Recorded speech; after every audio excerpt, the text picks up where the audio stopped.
Hello అండి, welcome back my channel. ఇదైతే నిన్నటి బ్లాగు. నేనైతే విహాన్ని స్కూల్కి తీసుకువెళ్తున్నాను. ఈరోజు మార్గశిర లక్షవారం 3వ వారం. అయితే విహాన్ని స్కూల్కి తీసుకెళ్తున్నప్పుడు అయితే ఇక్కడ ముగ్గులు చూసారా.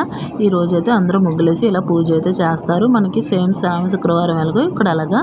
ఈ రోజు ఇక్కడ అసలు చలే లేదు చూసారా. విహాన్కి స్వెటరే వేయలేదు, చాలా వేడిగా ఉంది. ఆ టైం అయితే 8:45 అవుతుంది. ఎంత ఎండగా ఉందో చూడండి. విహాన్ రోజు దండం పెడతాడు. వాడి స్కూల్ పంపించిన తర్వాత నేను మార్కెట్కి అయితే వెళ్ళాను. అక్కడ ఏం తీసుకోవాలో తెలియలేదు. చాలాసేపు ఆలోచించి మెంతికూర అయితే తీసుకున్నాను. మెంతికూర చాలా బాగుంటుంది, అప్పుడప్పుడు దొరుకుతుంది మనకి. ఇక్కడ గోంగూర ఒకటి, మెంతికూర ఇలాంటివి తక్కువ దొరుకుతాయి. తోటకూర, పాలకూర అయితే ఎనీ టైం దొరుకుతుంది, కానీ ఇవైతే దొరకవు. అందుకే వచ్చినప్పుడు అయితే కంపల్సరీ తీసుకుంటాను. నాకు చాలా నచ్చుతుంది. ఈ మెంతికూర టమాటా మెంతికూర వండినా బాగుంటుంది, లేదంటే పప్పులో వేసినా కూడా చాలా బాగుంటుంది. ఎలా ఉన్నా నాకైతే చాలా నచ్చుతుంది. మీలో ఎంతమందికి ఈ మెంతికూర అంటే ఇష్టమో కామెంట్ చేయండి. నేను ఫస్ట్ టైం ఈ మెంతికూర అయితే మా అత్త వాళ్ళ ఇంటి దగ్గర తిన్నాను. మా అత్త అయితే చాలా బాగా వండుతుంది. చాలా ఇష్టం ఆవిడ కూరలన్నీ కూడా. మా అత్తయ్య ఎలా వండుతారో మా అత్త కూడా అలా వండుతుంది. చాలా ఇష్టం నాకు. నేనైతే అంత ఎక్స్పెక్ట్ కాదు, కానీ వంటలో ఏదో పర్లేదు బాగానే చేస్తాను. యూట్యూబ్ స్టార్ట్ చేసినప్పుడు ఏం కంటెంట్ పెట్టాలో తెలియనప్పుడు కుకింగ్ వీడియోస్ కూడా చేద్దాం అనుకునేదాన్ని. అయితే నాకు ఒకటి రాదు, కానీ ఇంకా వాళ్ళకేం నేర్పిస్తాను అనేసి నేను వీడియోస్ అయితే పెట్టలేదు. ఈ యూట్యూబ్ని చాలా ఈజీగా తీసుకున్నాను. యూట్యూబే కదా పెద్ద ఏంటి విచిత్రం అనుకున్నాను, కానీ అంత ఈజీ కాదురా బాబోయ్.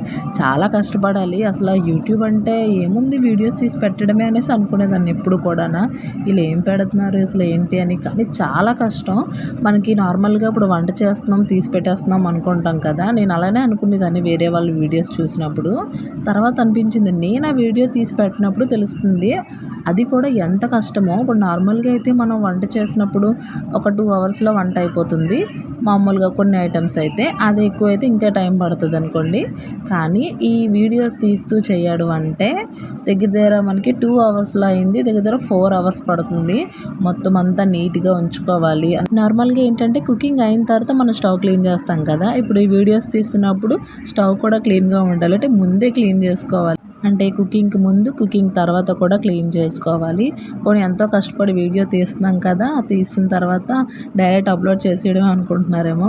ఒక ఎడిటింగ్ యాప్లో పెట్టి దానికి మళ్ళీ ఎడిట్ చేసి తక్కువ టైం పడుతుంది అనుకుంటున్నారా ఒక వీడియో ఎడిట్ చేయడానికి. దగ్గర 2 అవర్స్ అలా పడుతుంది, ఇంకా ఎక్కువ కూడా పట్టొచ్చు. అందులోనే మనం వాయిస్ ఓవర్ ఇచ్చుకోవాలి, నెక్స్ట్ ఎడిటింగ్ అంటే కట్ చేయాలి, నెక్స్ట్ మొత్తం అన్నీ కూడా ఒకటి కాదు. దానికి థంబ్నెయిల్ యాడ్ చేయాలి. ఈ థంబ్నెయిల్కే దగ్గర హాఫ్ అన్ అవర్ అలా పడుతుంది. అంటే ఏం రాయాలి అసలు, ఎలా రాస్తే జనాలు చూస్తారు, అసలు ఏంటి టైటిల్ ఏం పెట్టాలి ఏంటి అనేసి చాలా ఉంటాయి. అవన్నీ కూడా ఒక క్రియేటర్కే తెలుస్తుంది, కొత్తగా స్టార్ట్ చేసిన వాళ్ళకే తెలుస్తుంది మెయిన్ ఫస్ట్. పాత వాళ్ళకి కష్టం కాదంటారేమో, వాళ్ళకి కూడా కష్టమే, కానీ వాళ్ళకి ఈజీ. ఎందుకంటే వాళ్ళు ఆ పనిలో అలవాటు పడిపోయారు. కొంచెం వాళ్ళకి పర్లేదు. ఇవి కొత్తగా ఉన్న వాళ్ళకి ఏంటంటే అలవాటు లేక వాళ్ళు ఎక్కువ టైం తీసుకుంటారు. ఇప్పుడు కొత్తగా స్టార్ట్ చేసిన వాళ్ళు ఏంటంటే ఒక 2 అవర్స్లో పట్టిది 4 అవర్స్లో చేస్తారు. ఆల్రెడీ యూట్యూబ్లో ఉన్న వాళ్ళు కూడా చాలా కష్టపడే ఉంటారు. అంటే ఎంతో కష్టపడితే కానీ 1000 సబ్స్క్రైబర్స్ రారు. 4000 వాచ్ అవర్స్ అయితే అంత ఈజీగా అయితే ఏం కాదు.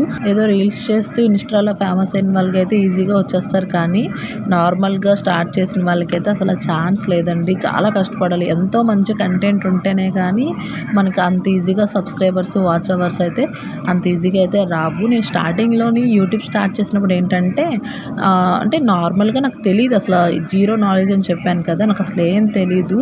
ఈ సబ్స్క్రైబర్స్ వస్తే సరిపోతుంది, next watch hours 4000 watch hours అనేసి తెలుసు.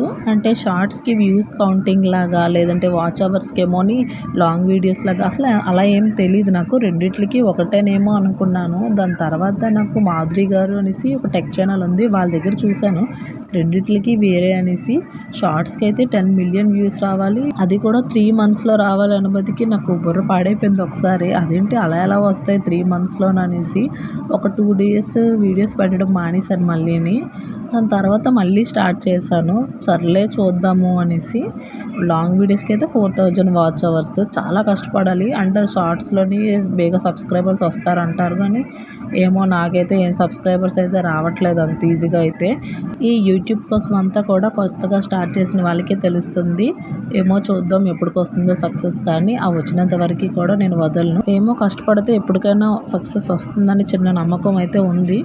అందుకోసం వెయిట్ చేస్తున్నాను. ఎప్పటికి వస్తుందో తెలియదు, కానీ ఒక్కటైతే చెప్పగలుగుతాను, యూట్యూబ్లోనైతే అంత ఈజీగా మనీ రాదు, అంత బేగా సక్సెస్ అవ్వలేరు. ఎందుకంటే మనకి మంచి కంటెంట్ ఉండాలి. మెయిన్ ఏంటంటే యూట్యూబ్లో మనకి ఓపిక ఉండాలి. ఓపిక లేకపోతే అస్సలు అవ్వదు.